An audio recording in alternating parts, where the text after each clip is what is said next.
అది సరే గాని మేము ఇక్కడ ఉన్నామని నీకెలా తెలుసు? ఓ అదా, బస్ దిగ్గానే నీ కార్ కనిపించింది.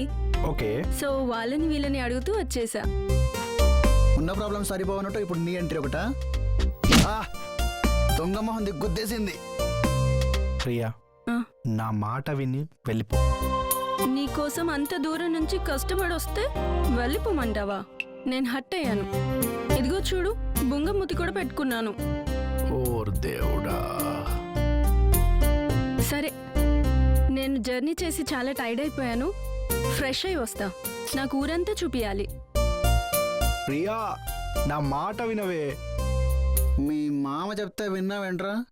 ఇది అంతే, మన జనరేషన్తో ప్రాబ్లం ఏది బావా.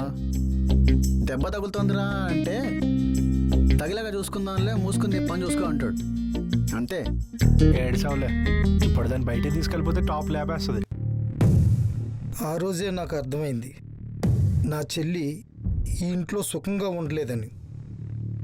తాను ఎప్పుడు ఈ గొడవలన్నిటికీ దూరంగా ఉండాలనుకునేది. సరిగ్గా అదే సమయంలో మీ నాన్న కూడా డిఐజీ గారి సహకారంతో ఈ ఊరికి ఈ గొడవలకి దూరంగా నా చెల్లిని తీసుకెళ్ళిపోయాడు. సంవత్సరం తర్వాత నువ్వు కడుపును పడ్డావు. పరాయి వాడైనా నాకంటే నా చెల్లి బావు గురించి ఆ డిఐజీ గారు ఎక్కువ ఆలోచించారు.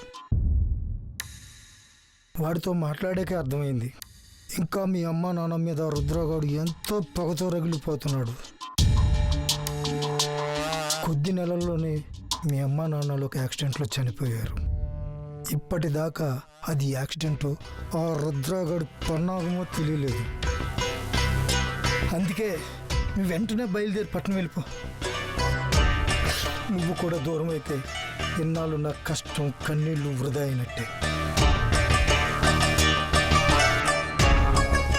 ప్రవీణు, నేను వెళ్ళి బస్ గురించి కనుక్కొని వస్తాను.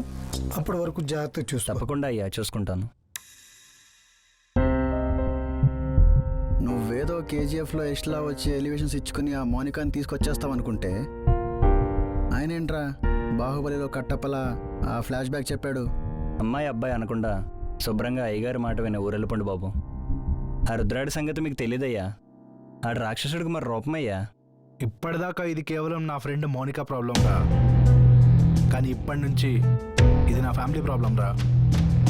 డెస్టినీ చాలా గొప్పదిరా, అందుకే ఈ క్షణం ఈ రూపంలో నన్ను ఇక్కడ ఇలా తీసుకొచ్చింది.